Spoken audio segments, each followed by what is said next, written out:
Nous sommes le 10 août 1901 et deux Anglaises vont vivre une expérience qu'elles estimeront plus tard être paranormale dans les jardins du Petit Trianon de Versailles.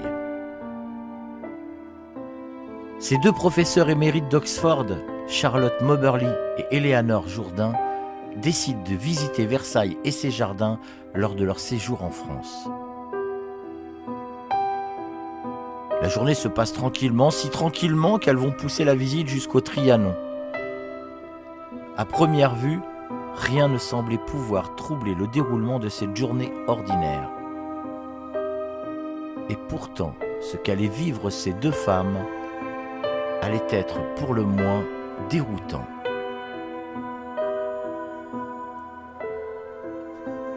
Après avoir marché un bon moment, les deux femmes, ne sachant plus vraiment où elles se trouvaient, vont demander leur chemin à deux personnes croisées complètement par hasard.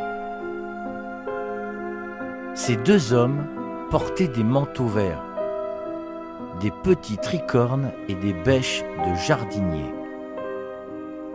Après avoir échangé rapidement, ils vont leur indiquer une direction avec le bras. C'est alors que Miss Moberly se sentit dérangée et oppressée. Mais ne voulant pas inquiéter son amie, elle ne dit rien. Elles reprennent alors leur chemin et se rapprochent tranquillement du Trianon. Et là, elles aperçoivent un autre homme. Un homme vêtu d'une cape et d'un chapeau. Il était assis près d'un kiosque chinois. Il se mit à leur faire de grands gestes, il leur faisait signe de ne plus avancer, de faire demi-tour. Cet homme plutôt bizarre se mit à les regarder avec une expression insistante, gênante. Et de plus, il se mit à leur parler dans une langue que les deux femmes ne comprendront pas, mais qui semblait les pousser à revenir sur leurs pas. Ce qu'elles vont décider bien sûr de faire. Elles auront quand même le temps d'apercevoir une dame vêtue d'une robe, une robe d'un autre temps, assise sur un siège au milieu de la pelouse. Et là encore, un sentiment de panique envahit Miss Moberly. Et elle dira par la suite, je cite, « Cette femme paraissait occupée à dessiner ou à lire, et elle se penchait en avant. Mais quand nous sommes passés sur sa gauche, elle a tourné la tête et nous a regardés. Son visage n'était pas jeune, et bien qu'assez joli, il manquait d'attrait. Elle avait un chapeau de soleil en paille blanche, perché en quelque sorte sur une bonne épaisseur de cheveux blonds. Sa légère robe d'été était drapée sur ses épaules à la manière d'un fichu. »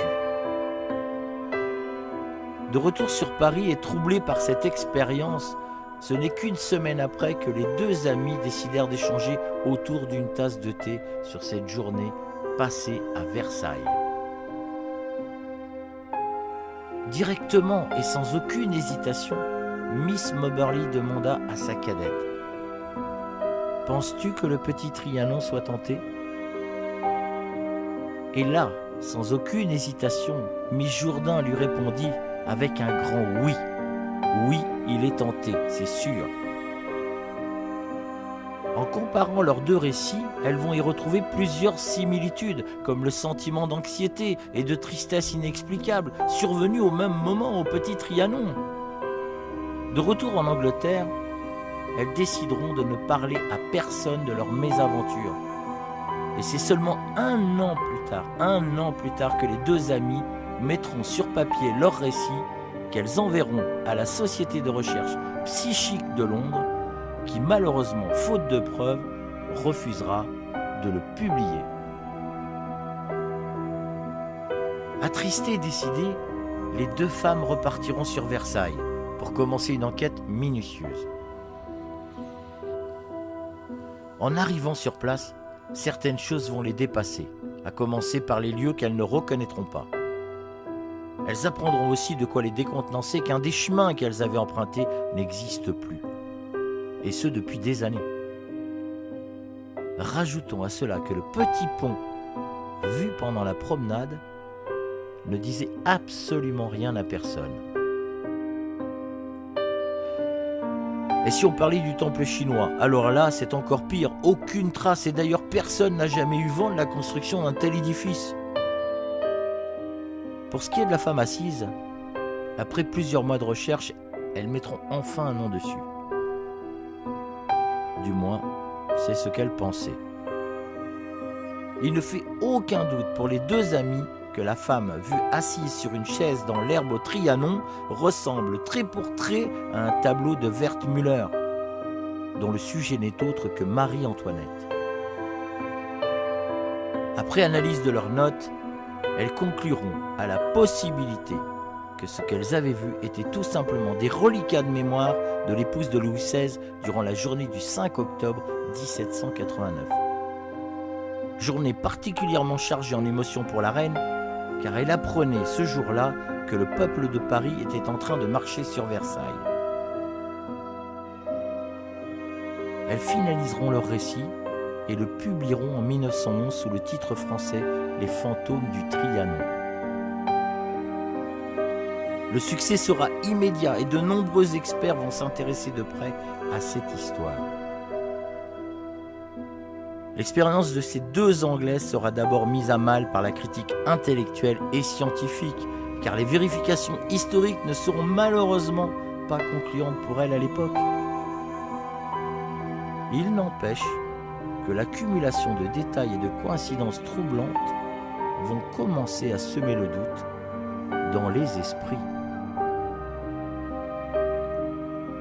Le temps va passer sur cette histoire, et ce n'est que plusieurs décennies après la publication du récit qu'une découverte incroyable va encore plus semer le doute.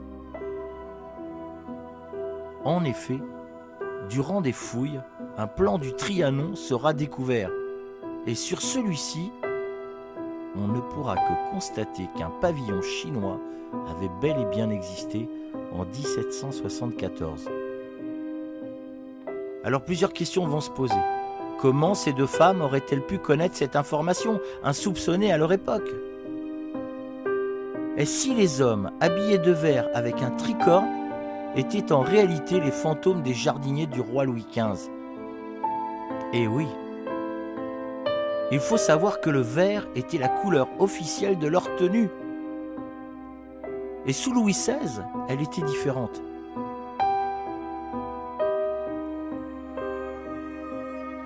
Et si la femme rencontrée assise à dessiner était en réalité non pas le fantôme de Marie-Antoinette, comme l'ont d'abord cru les deux Anglaises, mais plutôt celui de Madame du Barry. Madame du Barry était la dernière favorite de Louis XV, ce qui collerait parfaitement à l'époque. En 1965, l'historien Philippe Julian a tenté de proposer une explication. Dans sa biographie de Robert de Montesquieu, il suggère que les deux Anglaises n'auraient en fait jamais vu de fantôme, mais qu'elles auraient tout simplement été témoins d'une fête costumée donnée par Madame Greffule, une amie du poète non loin du petit Trianon. Malheureusement, sa théorie ne tient pas du tout la route, car la fête en question a bien eu lieu, mais en 1894, soit 7 ans avant le voyage des deux femmes.